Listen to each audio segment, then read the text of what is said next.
from Lagos, the nation's commercial capital. This is the News at 10. Live from Channels Television.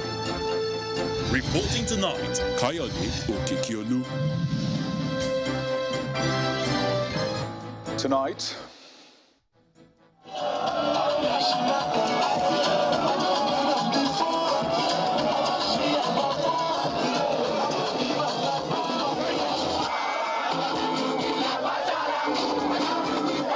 massive crowd of Labour Party supporters troop out in the nation's capital, Abuja, to march in support of the party's presidential candidate, Peter Obi, and the vice, Dati Baba Ahmed. The president gives assurance of Nigeria's efforts towards achieving the SDGs by 2030, urges collaboration among stakeholders to step up humanitarian action and disaster mitigation in the country. At least 11 worshippers feared killed as terrorists invade mosque in Rowan Jama community in Bokoyim local government area of Zamfara State. And hundreds of people arrested by authorities as protests against Russia's military mobilization spread across the country. And on business news tonight, all eyes on CBN Monetary Policy Committee's next move as it prepares to meet on Monday amid wave of interest rate hikes by major global central banks. On sports news tonight, tears flow as curtain comes down on Roger Federer's glittering tennis career.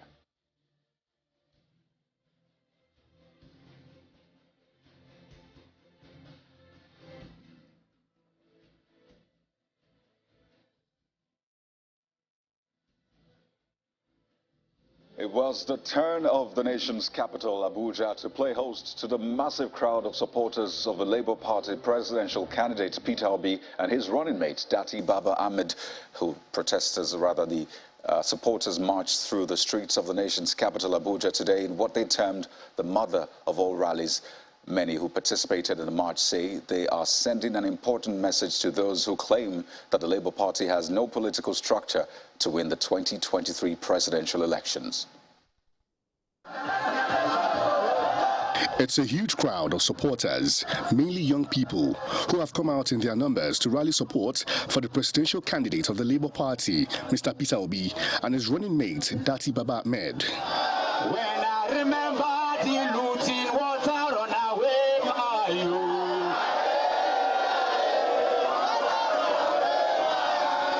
Like a carnival of some sort, the group marched from the Unity Fountain in Abuja, occupying the major roads in the city center.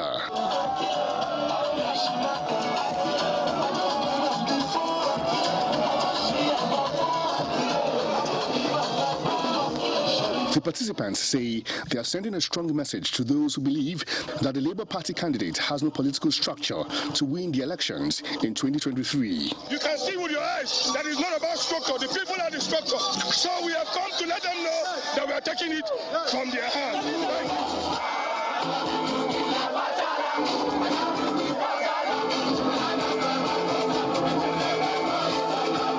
Music in its full blare, the group marched through the streets, displaying the Labour Party flags and placards with messages relating to the 2023 general elections.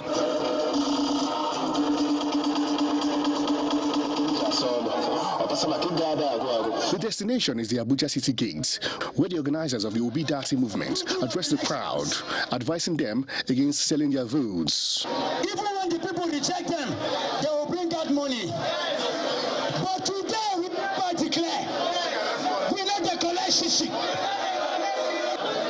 Sometimes some people say, collect the money, go another way. We don't want. Somebody say, see and reject. I see, I reject. To fear for their money. Today, our mumu don't do.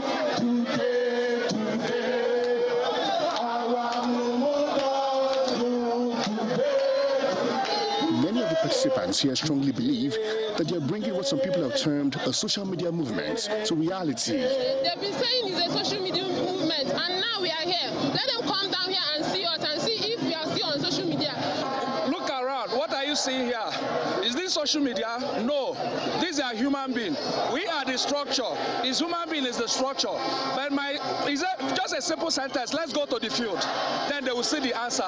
2023. Everywhere is under siege of terrorism, banditry, kidnapping. We want to be free from these things. And we have seen hope in P2B. So we are marching for our freedom, campaigning for our redemption.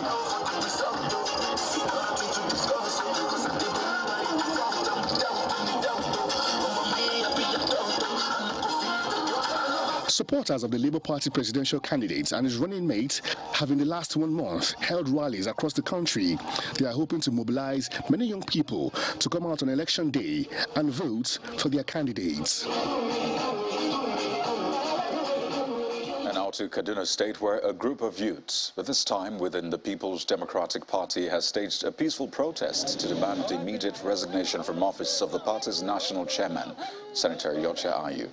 Wielding placards with various inscriptions, the group under the aegis of Northern PDP youths took their protest to the PDP secretariat in the state capital, but they were denied access into the premises. Leader of the group, Shehu Isa, who spoke on their behalf, demanded that Senator ASUU must pave way for a southerner to emerge as a chairman of the party in the interest of peace, equity, and fairness.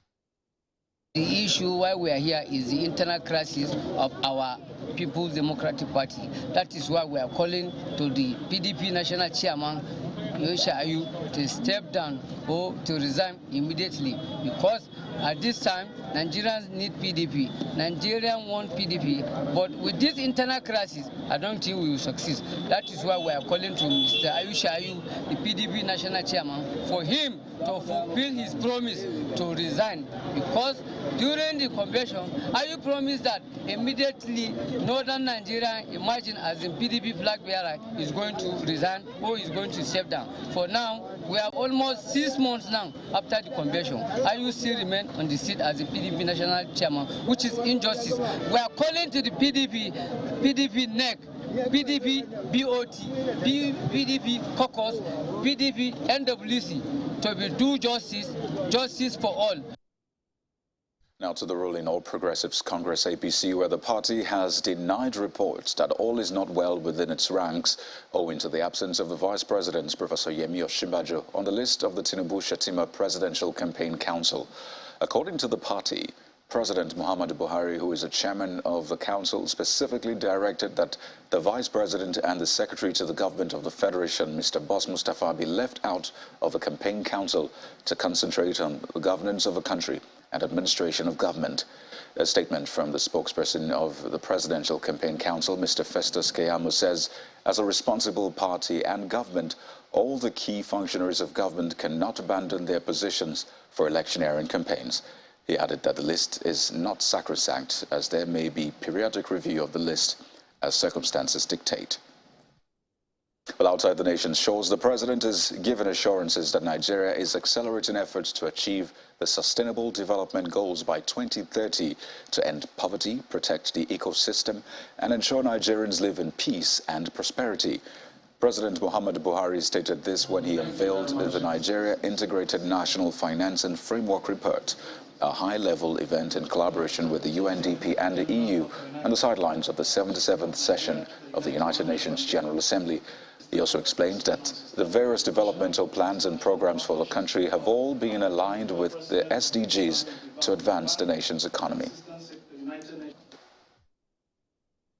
Despite the challenges posed by the sharp drop in the prices of crude oil and the coronavirus pandemic, Nigeria has remained resolute in our genuine desire to maintain and grow our economy.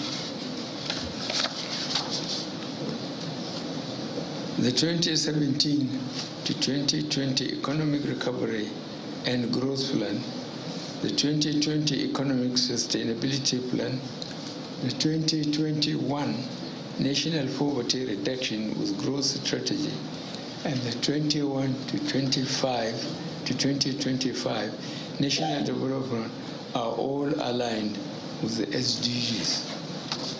It is aligned with this commitment and with a focus on the National Development Plan, 2021 to 2025 that the federal government of Nigeria, with the support of the United Nations Development Program, has adopted the Integrated National Financing Framework as a tool to improve SDGs financing without increasing public debt and contingent liabilities to levels that will be detrimental to economic sustainability. The Integrated National Financing Framework financing strategy is backed by our medium-term revenue strategy and the medium-term expenditure framework. As Nigeria champions the Integrated National Financing Framework process, we hope to promote the strategic alignment of financial policies with sustainable development and provide the enabling conditions for domestic and international, public and private financial actors to best respond to our national needs. Well, staying with the President's engagements on the margins of the 77th UN General Assembly, this time he is calling for more private sector participation in humanitarian issues in Nigeria.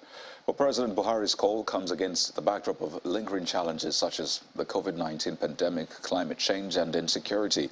He was speaking at an event organized by the Ministry of Humanitarian Affairs, Disaster Management and Social Development, where he also highlighted the need for efficient collaboration among stakeholders involved in humanitarian action and disaster mitigation in the country. Our State House correspondent, Gloria Mezoke, reports from New York. Nigeria's president, flanked by the United Nations Deputy Secretary General, Mrs. Amina Mohammed, state governors, top government officials, as well as the diplomatic corps, converge on the sidelines of the 77th session of the UN General Assembly to push for action to address key vulnerabilities in the humanitarian sector. President Buhari believes that further constructive collaboration with the private sector and existing partners can diminish obstacles that inhibit Nigeria from achieving her SDG goals. I implore you to actively engage on how we can leverage the existing coordination framework and the National Humanitarian Development Peace Plan to activate more private sector participation, enable the consolidation of partnership and accelerate the collaborations required to realize a triple nexus approach to leaving no one behind. In a quest to find practical solutions that work across communities in Nigeria, development partners and the UN pledge greater support to crystallize development. We must risk-proof public and financial sectors and step up international cooperation for prevention and disaster risk reduction. We must also recognize this is a shared responsibility in which all international partners must be involved. The essential primary importance of the relationship between us and national and local authorities, supporting them to deliver services for the benefit of their people. We are here to contribute to that very, very primary and important effort.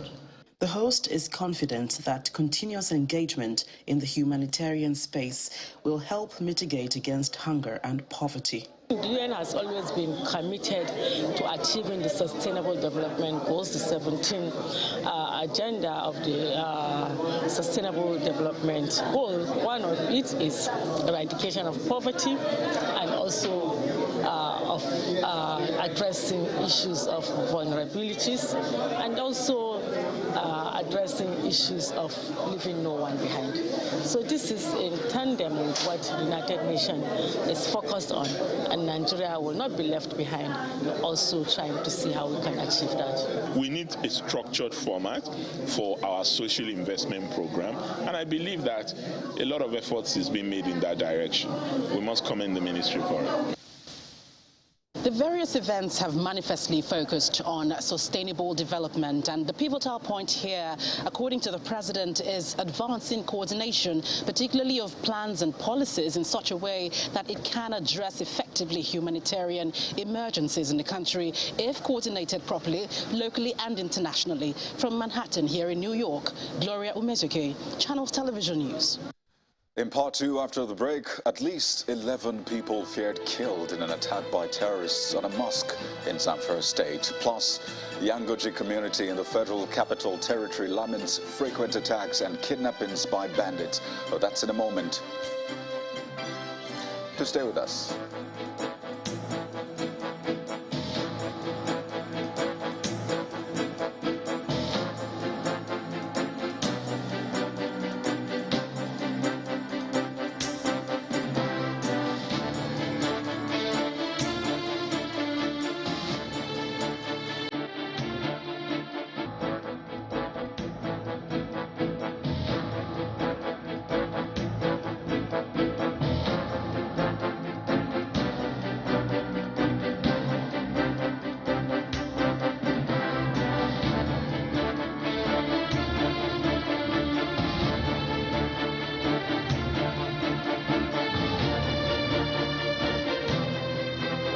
If you've just joined us, you're watching the news at 10, live on Channels Television Lagos. A reminder of our main stories. Massive crowd of Labour Party supporters troop out in the nation's capital, Abuja, to march in support of the party's presidential candidate, Peter Obi, and the vice presidential candidate, Dati Baba Ahmed. The president gives assurance of Nigeria's efforts towards achieving the SDGs by 2030, urges collaboration among stakeholders to step up humanitarian action and disaster mitigation in the country. At least 11 worshippers feared killed as terrorists invade mosque in Ruwan Jema community in Bukuyum local government area of Zamfara State. And hundreds of people arrested by authorities as protests against Russia's military mobilization spreads across the country.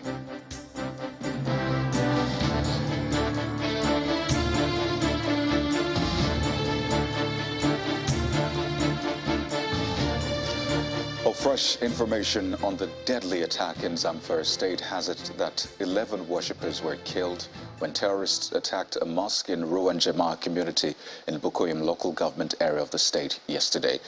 The incident was said to have occurred while residents of the community gathered for Friday Jumat prayer. A resident of Bukuyum told Channels Television that the terrorists invaded the community at about 1:50 p.m. and went straight to the central mosque. According to him, the terrorists opened fire on the worshippers, killing 11 people inside the mosque, while several others were injured. Confirming the attack, the Zamfara State Police Command says information on it is still sketchy at the moment due to poor road and communication networks, but that the police tactical team has been mobilized and deployed to the area. The attack is suspected to be a reprisal by the terrorists after the community's local vigilante, popularly called Yansakai, had reportedly killed 2 of the terrorists.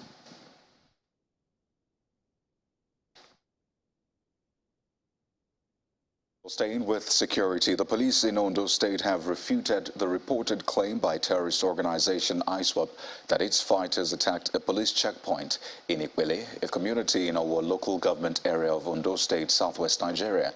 Reports online had it that the terrorist organization confirmed that it carried out the attack, but the Commissioner of Police in the state, Oyemi Oyediro, told our correspondent that he was not aware of such attack. Also reacting, the Special Advisor to Governor Oluwarotimi Akeredolu on security matters, Adetunji Adeleye, said that the state government was in agreement with the position of the police on the reported attack. An attack on St. Francis Catholic Church in Owo in June, in which over 40 worshippers were killed, was said to have been carried out by ISWAP terrorists. The federal government later announced that some perpetrators of the Owo attack had been arrested by security operatives, while investigation continues to apprehend others. And now to the debate on the effectiveness or otherwise of security outfits established by state governments. Well, a former state director with the Department of State Services, Mr. Mike Ejiofor, is asking the federal government to allow the state-owned security outfits bear prohibited firearms like AK-47 rifles. According to him, this will enable them effectively tackle non-state actors such as terrorists and kidnappers who are threatening the security of the country. Mr. Ejiofor, who was a guest on our program Sunrise, also challenged the federal authorities to respond to the alleged approval of arms for the Katsina security outfit. Government should look for a way of liberalizing the carrying of firearms. You know, I agree it will be abused. Just like we have the argument of the state police. Can we say because they will be abused, then they won't allow it? I'm happy the northern governors are keen into this project of state police because there is no way you can solve security challenges in your area when you don't know the environment. Security challenges are local and we need local solutions. I continue to emphasize and give an example with the issue of Amotekun in Ondo State, for instance. And luckily, the essay to the governor in Ondo State, I also know that they have their own security outfit. I've known the intelligence they have gathered within that area, and they are able to do all this because it's their environment. They know the environment. So we need to also look for ways of liberalizing these arms, examine properly, vet the people we are going to give the arms to protect themselves. The people who are not authorized to carry arms are carrying them with impunity, with reckless abandon, threatening peace of the people and the society. So how long shall we continue like this? I can say again that it's going to get worse. I'm not a pessimist, but I know that we're lifting on the ban. And I can tell you that these campaigns, we're going to witness some violence since the politicians know that they cannot manipulate figures anymore. The arming of the vigilante in Katsina State or the outfit in Katsina State, I don't believe that story. And I'm surprised that government has not issued a statement to confirm or refute that allegation. Because I look at it as an allegation. This is one of the best ways I think the government, the federal government, should even help check right. Allow all these former established outfits, security outfits like Amotekun and virtually all states have their own vigilante and security outfit. Allow them to carry these prohibited firearms. They will be more effective because they are close on to the ground than the immediate the police itself. Now, taking the discourse on state police further, the coordinating Commandant General of the Nigerian Legion Corps of Commissioners says the debate on the issue should finally be laid to rest by giving it a try. For Brigadier General David Shaljabar, securing Nigeria is a task that has become everyone's business, and all measures should be adopted to achieve the desired goal. The Brigadier General was speaking in Lagos as part of his tour of the Commissioners' formation nationwide. The Nigerian Legion is an association that seeks to promote the welfare and comradeship amongst ex-servicemen. For the past 2-3 weeks, we've been hearing positive reports from the armed forces of Nigeria, from the military, that they have captured Camp this, they have captured Camp that, and they have been reporting to us now that there is progress. They have even captured some of the key figures, the commanders of the bandits and Boko Haram terrorist groups. So I have the hope that pretty soon we are going to be free from all, if not completely, but at least some certain level that will say, yes, we are now at peace in Nigeria. The agitation for state police, my own position is that, why can't we try other things? Because you cannot just be speculating, clamoring for something, and you don't try it. Why not try it, whether it will work? That is my own. If you try it and it didn't work, you can change it. But we cannot just remain adamant and say whether this, you cannot know whether it's good or bad until when you test it. Also on security, in Edo State, a kidnapped suspect has led operatives of the Edo State Police Command to a spot in a forest in Ovia Northeast local government area of the state, where the body of a victim he and 4 other members of his gang, allegedly killed on September the 17th, was dumped. The victim and the suspect, as well as some other members of the gang, were residents of the same settlement in Owen community, Ovia Northeast local government area of Edo State. On the 17th of September 2022, Okada Division, Edo State, received a complaint of kidnapping. The 5-man kidnapping gang stormed Yoba Camp 5 in Ovia Northeast, local government area of Edo State, attacked the settlers and kidnapped this very man that is lying down here and 2 others. The police investigators, using intelligent investigation, now got one of them. And the suspect by name is Usman Mohammed, age 30 years old. Usman Mohammed is known to be a herder who used to rear his cattle in Okada area here, and that is why you see that the people of Okada, the settlers of Okada, know him very well. Well, away from security, the whistleblower policy is an anti-corruption strategy that ultimately seeks to name and shame corrupt persons and their activities. It has a reward system for persons who expose individuals or organizations involved in or aiding and abetting corruption. Our next report takes a look at how well the policy has performed since its adoption in 2016 and what the government must do to sustain it. The whistleblowing policy in Nigeria is an anti-corruption program that encourages people to voluntarily disclose information about fraud, bribery, looted government funds, financial misconduct, government assets, and any other form of corruption or theft. Between 2016 to 2022, assets and funds worth billions of naira have been recovered following the implementation of this policy. Among the recoveries are those from the Osborne Towers in Ikoyi, Lagos.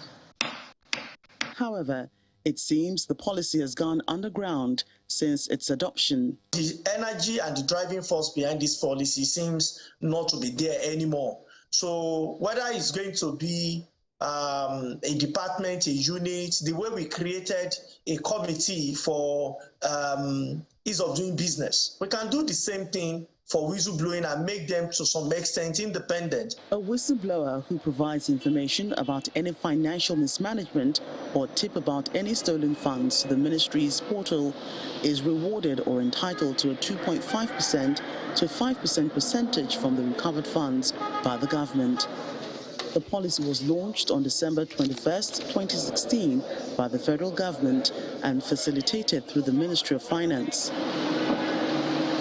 One thing that's still lacking, however, is the protection of persons who blow the corruption whistle. The policy as it is currently framed is not backed by legislation. So currently there's a bill to remedy that. So by the time the National Assembly keys in by enacting legislation that codifies the framework about how the whistleblowing program can be implemented, much of the advantages will now be translated in such numbers that can be better felt. During an interview with Bloomberg in 2021, President Muhammadu Buhari explained that around $386 million was recovered in 2021 through the whistleblowing policy. Recently, too, the National Security Advisor, Major General Babagana Mongono, told a gathering on anti-corruption that about 54,000 fraudulent payroll entries have been detected in the Integrated Personnel and Payroll Information System through the whistleblowing policy of the federal government. While the whistleblower policy has over the years served as a means of exposing corruption and improving public confidence in government, experts urge states and local governments to embrace the policy to give a boost to the anti-graft war. And to education now, the federal government says illiteracy level in the country has dropped to 31%. That's from the 38% recorded in 2015. But this is according to the Executive Secretary of the National Commission for Mass Literacy, Adult and Non-Formal Education, Professor Simon Apama, who says the commission has prioritized the informal education of girls and women who are disadvantaged. He was speaking in Abuja during a meeting to mark the 2022 International Literacy Day, where he called on development partners to support the Commission in its effort to improve the literacy level in the country. And his management team. We are aware that the most marginalized, the most depressed segment of human beings under the sun globally are the women and the girls. With this, we are driving literacy through what we call vocational skill acquisition. Many women are being and girls are being attracted to our centers. If you observe what happened in FCT recently, most of those who were empowered were girls and women. So we're also doing more to make sure that we attract them to ourselves. We know that the factor of paucity of funds is a universal problem. And we are making concerted efforts to ensure that we attract donors and other partners to come and assist us. Because without adequate finances, we can't drive, example, my literacy to economic empowerment strategy. We are calling on partners, donor agencies, not to allow or leave government alone with our lean resources and numerous challenges to drive educational literacy in the country. So we need the cooperation of all stakeholders, donor agency partners, to assist Nigeria in this direction. Meanwhile, reactions have been trailing the ruling of the National Industrial Court asking the Academic Staff Union of Universities to resume after 7 months of down tooling. But while some university students consider the ruling as not being in their favor, some lawyers ask ASUU to respect the decision of the court. Our correspondent Timothy Crown at Deribibe reports. It's week 2 of the protest by the National Association of Nigerian Students, who promised to take to the street to ventilate their frustration over the shutdown of public universities since February. But the agitation may be put on hold following the ruling of the National Industrial Court for the Academic Staff Union of Universities to suspend the strike. According to the court, the ruling became expedient and urgent because of incalculable damages being done to innocent Nigerian students and the education and development of Nigeria. The ruling comes with mixed feelings for some students who consider the judgment as postponing the evil day for them. We wasted our time, time that people have used to achieve, people have gone to serve, and don't want to do in their life. We now come back to square one, low laboratories, poor management system and everything. So what is now the point? The total 7 months is a waste. It is not going to make the happiness really get to me, because I'm going to have angry lecturers. When I get to school, lecturers will be angry and they will not even be able to deliver well. I will pay to come to school and I will not get the value for my payments. Meanwhile, there's no sign yet of the lecturers going back to classes as they insist there are processes to calling off a strike. Now the body has appealed the ruling, but some lawyers state the position of the law and the options available to ASUU. Once they file their notice of appeal, of course they bring an application to stay that order of court pending the determination of the appeal, and that will be understandable. But without doing that, they cannot be seen and they will be in disobedience of the order of court with all the necessary consequences. If you file a notice of appeal, you should accompany it with an application for stay of execution of that ruling, of stay of execution of that judgment. And because of the urgency of the matter, because it's actually a matter of national importance, I'm sure the court will grant that particular application priority. And if at the end of the day the court is persuaded to stay that judgment because of the grant of appeal or because of some other reasons that are purely legal in nature, then that actually stays. The legal combat takes another dimension with the appeal of judgment and request for stay of execution. The coming days may unveil what the future holds for Nigerian students or the main victims of this dispute. Timothy Crown, Aderibibe, Channels Television News. Elsewhere, for some days now, motorists have had a hectic time plying the Abuja-Kaduna Expressway due to gridlock, resulting in heightened fear of attacks on the road. But the Kaduna State government is given assurances of safety, saying that adequate security has been beefed up on the busy highway in the last 3 months. It explains that the recent gridlock witnessed on the highway was not caused by security challenges, but due to breakdown of heavy-duty trucks caused by poor state of roads.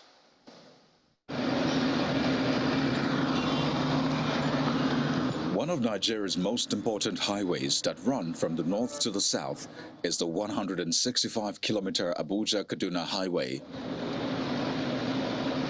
The road, which serves as a gateway into the north and the nation's federal capital, Abuja, and connects the southern part of the country, facilitates the movement of people and goods between both regions.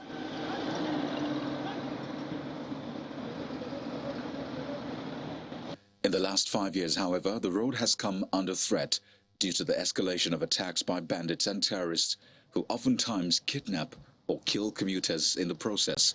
Among the major flashpoints on the highway are Katari and Rijana villages, where most of the attacks occur as a result of the bad state of those portions of the road. Although security has been beefed up on the busy highway, thereby resulting in relative peace on the road, the gridlock caused by the bad sections on the road and recklessness by some commuters pose another threat to travelers. 3 days ago, I spent more than 4 days before I enter Lagos. For Kaduna Road to Abuja Road, but I don't know at all. After 5 days of travelers being subjected to hardship, the Kaduna State government swings into action. The gridlock has fizzled out as a result of the joint effort that was put on the ground here between security agencies and also the construction company who are working on this road. But essentially, we were made to understand that a heavy-duty trailer actually broke down on the road. So this is what was responsible for the blockage of this road. With smooth vehicular movement restored on the highway, the state government says more measures have been put in place to prevent a recurrence of such gridlock, thereby preventing any form of security breach on the busy road. Now, in pursuit of its mandate to open up rural communities to rapid development, the Niger Delta Development Commission, NDDC, has inaugurated 2 reconstructed roads and an erosion control project in Obiakpo and Ikwere local government areas of River State. The projects are the 2.5-kilometer Mbodo-Alu Link Road, the construction of storm water drains and erosion control in Rupoku Community, Obiakpo Council, as well as the 1.6-kilometer sections of 2 in Ikwere Council.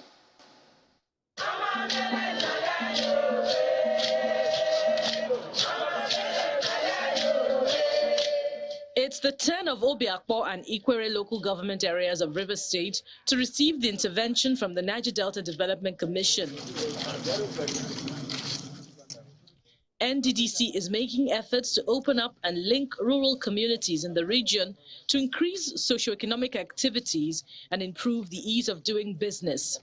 In the name of God the Father, Amen, and of the Son, and of the Holy Spirit. Amen. Please can we clap hands?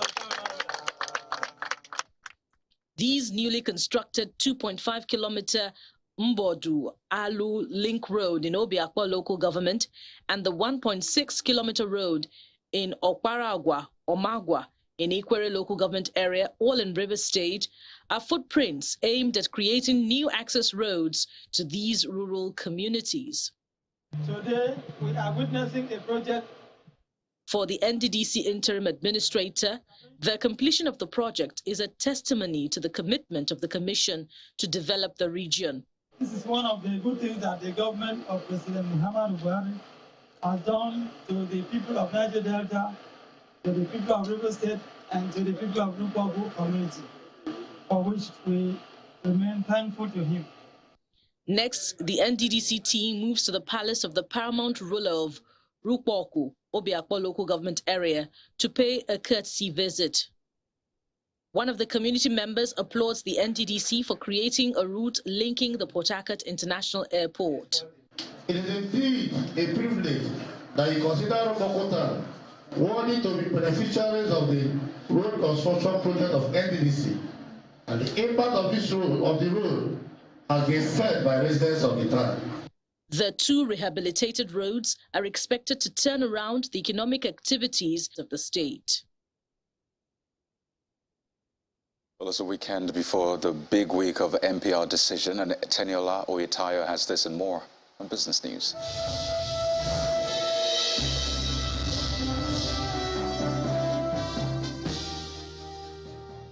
Well, that's right, Kayode. Nigeria's financial market is now bracing for the next meeting of the Central Bank's Monetary Policy Committee, set to begin on Monday. Top among other agenda at the two-day meeting of the MPC will include rising inflation in the country, which remains a major concern for the global economy, as well as the continued depreciation of the naira. The CBN MPC meeting is coming at a time many central banks around the world are raising their interest rates in efforts to reduce impacts of inflation on their economy. The outcome of the MPC rates decision will be announced by the CBN Governor, Godwin Emefiele, at the end of the meeting on Tuesday in the coming week. At its last meeting in July, the MPC raised its monetary policy rate by 100 basis points to 14% from 13%, and that was the second consecutive hike this year after it raised the rates for the first time since September 2020 by 150 basis points from 11.5% at its meeting in May. And operations at the Kano Inland Dry Port may soon commence after the Deputy Comptroller of Customs, Mohammed Sani Umar, led by the Managing Director of the Dry Port, Rabiu Ahmad, took a tour of the facility. The infrastructure, sitting on 200 acres of land in a serene environment located in Zawachiki community in Kano State, northwest Nigeria, was declared as a port of origin and destination in the month of June. The Deputy Comptroller is optimistic that the dry port will provide Nigeria's economy on a large scale. As he says, he is set to send his officers for business activities to begin immediately after commissioning. The main target is revenue, as well as ensuring that the economy moves forward, not only at this level, but even at the national level. We are going to be part of that process. And I think that's a major achievement, even on my own part as a person, to be part of this edifice that will improve the economy of the nation. Creation of new jobs that will rid the society of unemployment and also of the vices created by idleness. The idle mind has to be around and to go into crime and other things that would be dangerous for the society. And trading activity at the Forex market was mostly positive this week, as the total turnover of transactions carried out at the FX spot, forwards and futures markets rose by 107.48% to over $1 billion as at September the 23rd. A further breakdown of the Forex trading report released by FMDQ Exchange shows that total value of transactions at the FX spot market rose by 23.73% to $485.05 million, while transactions at the FX derivatives markets jumped by over 400% to $560.54 million. Meanwhile, the naira recorded a mild 0.002% gain against the dollar at the NAFEX window of the Forex market, as it traded at 435 naira 63 kobo, in contrast to 435 naira 63 kobo it traded last week.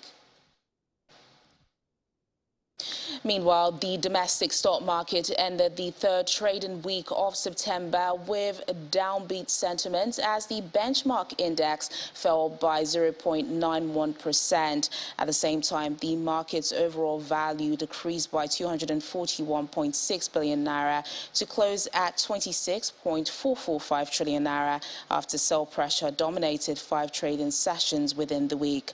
The loss is attributed largely to the losses recorded by key components surveillance across particularly the oil and gas, as well as the industrial goods counter of the exchange. Vitafoam led a pack of 26 gainers with a 12.25% increase on its share price. Academy Press is among 41 other losers, while the trio of Zenith Bank, NGX Group and GT Co were major contributors to 562.85 million total volume of shares traded this week. And activities at the unlisted securities market ended the third week of September in the red after the NASD OTC Exchange Securities Index recorded a 2.37% decline. At the same time, its market capitalization fell by 23.06 billion naira to close the week at 952.51 billion naira, while year-to-date returns reduced by 2.60%. At the same time, total value of securities traded during the week decreased by 69.17%, as the market recorded a total of 151.25 million naira in value against 490.49 million naira in the previous week. Similarly, total volume of securities traded on the exchange decreased by 86.67% week on week to 25.33 million units, while deals dropped 11.54% this week. Meanwhile, NASD PLC tops a list of 3 gainers with a 4% increase on its unit price. Double One leads 3 other decliners, down by 5.56%, while Nigerian Mortgage Refinance Company PLC was the most traded security on the NASD OTC market this week. And that's business news tonight. It's back to Kayode for the rest of the news at 10.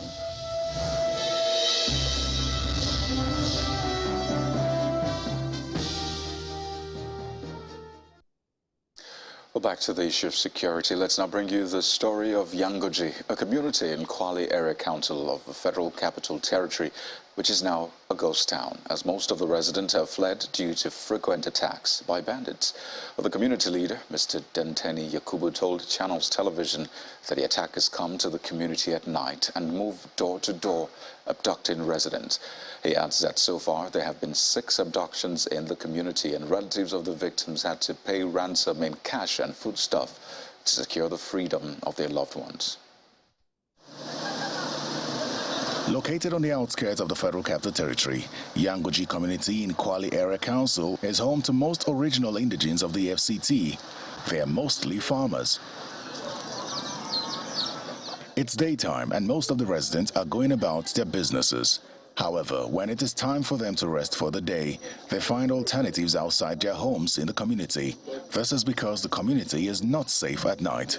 Last month, they still attacked. This 22-year-old lady, who does not wish to reveal her identity, is one of the victims of the abductions in the community, which has been on since January this year.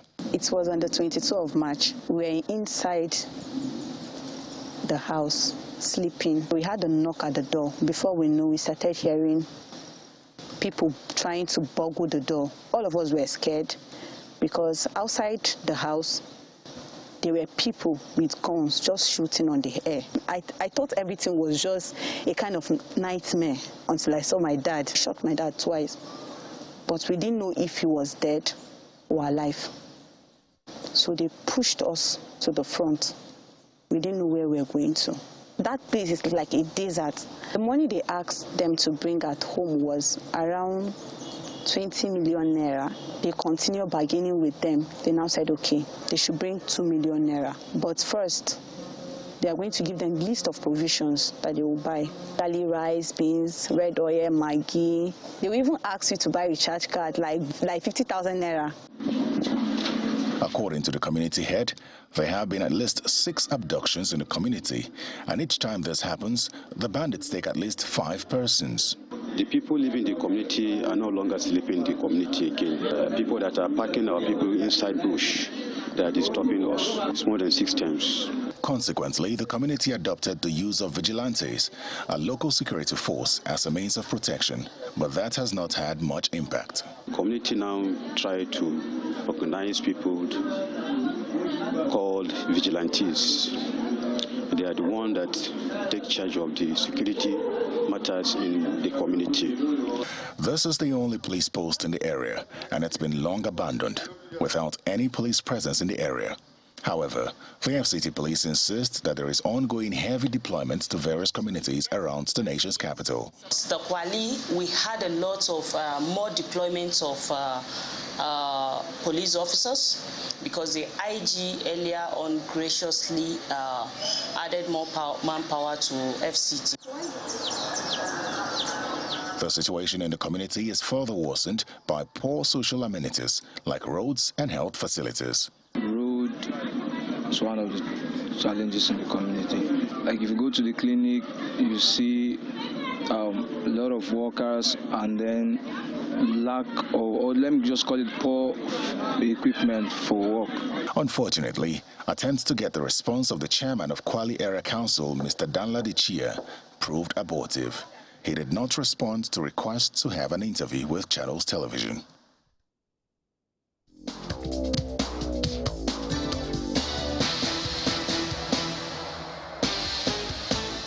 Sports news now. Roger Federer has waved goodbye to professional tennis after teaming up with fellow great Rafael Nadal at the Laver Cup. The 41-year-old received a long ovation after walking off court for the final time as retired as a professional. The Swiss maestro is considered one of the best players in tennis history.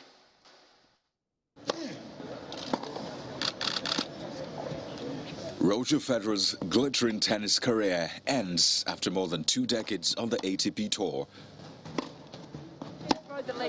The Swiss maestro bows out after winning 20 Grand Slam titles. It's like the cliff, you know, it's like nothing left after, and it's okay. That's how I want it to be. I chose it, and I'm really happy with the decision. The 41-year-old clinched his first Grand Slam title in 2003 when he beat Mark Philippoussis to win at Wimbledon. Federer has 103 career titles and spent a record 237 consecutive weeks as world #1 from 2004 to 2008. Rafael Nadal and Novak Djokovic have surpassed Federer's achievements in tennis, but many still regard him as the greatest ever to wield a racket. Whether it's to break points or going the distance in 5 sets or coming back from 2 sets to love down, I think those are the feelings that are irreplaceable. And I think his connection with the fans, I really don't think any other player will have that for a while. I think he's got a great charisma for the game, a personality that is going to remain unforgettable in our sport. Please welcome Roger Federer and Rafael Nadal with Captain Bjorn Borg. Tennis fans troop out en masse to London's O2 Arena to witness Federer's final outing, which was the Laver Cup.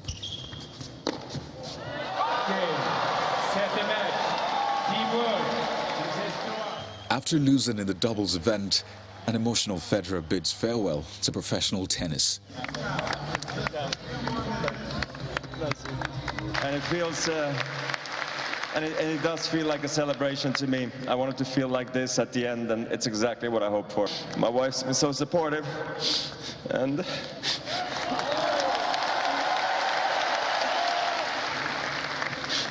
she could have stopped me a long time ago, but she didn't. She kept me going and allowed me to play, so it's amazing. Thank you.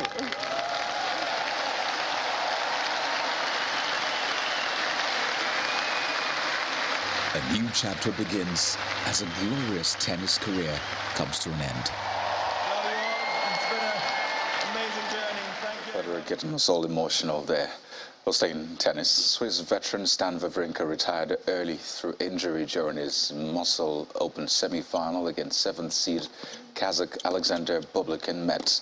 Wawrinka was trailing 2-1 in the opening set before calling time on the match with an unspecified injury. The Bublik will face Italy's Lorenzo Sonego in the final.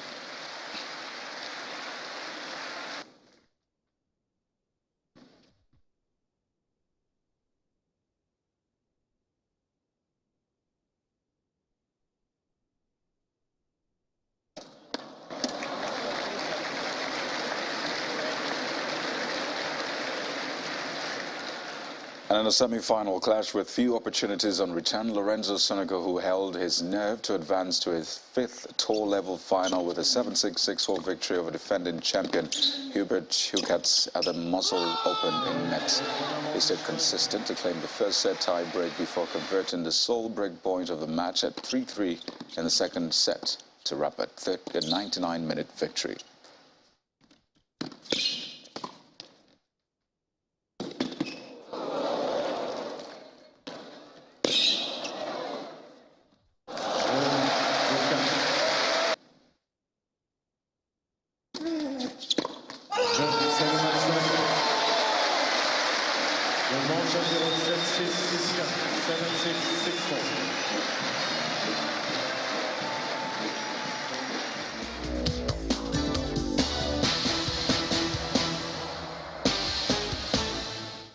The foreign news now. Hundreds of people have reportedly been arrested by authorities as protests against Russia's new partial mobilization continue across the country.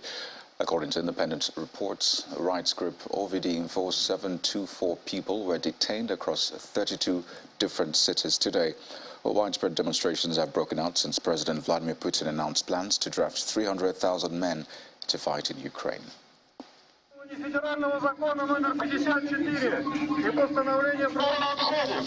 President Vladimir Putin's move to draft civilians into the Russian military has sparked large-scale protests around the country, with hundreds of people arrested.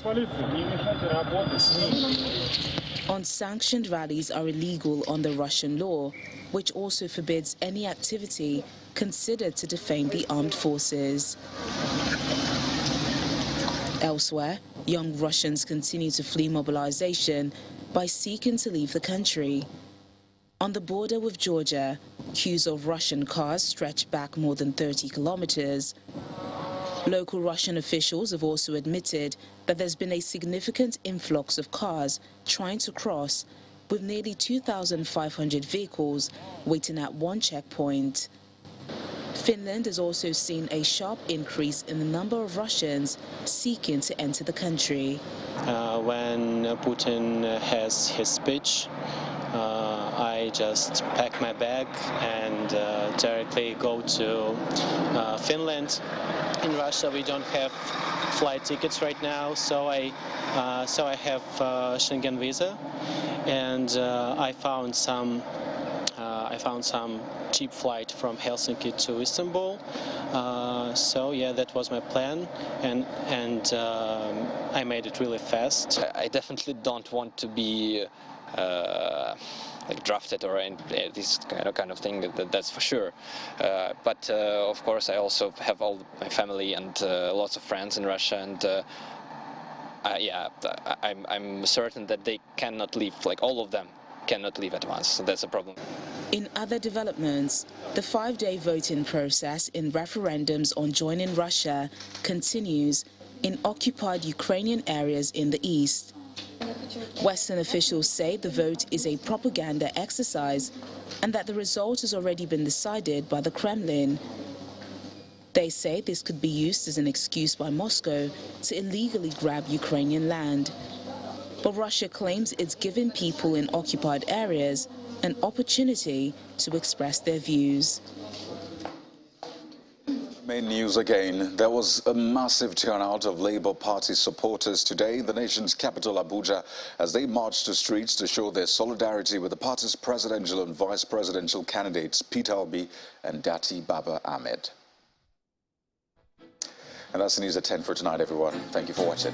I'm Kairu Kikilif. Good night.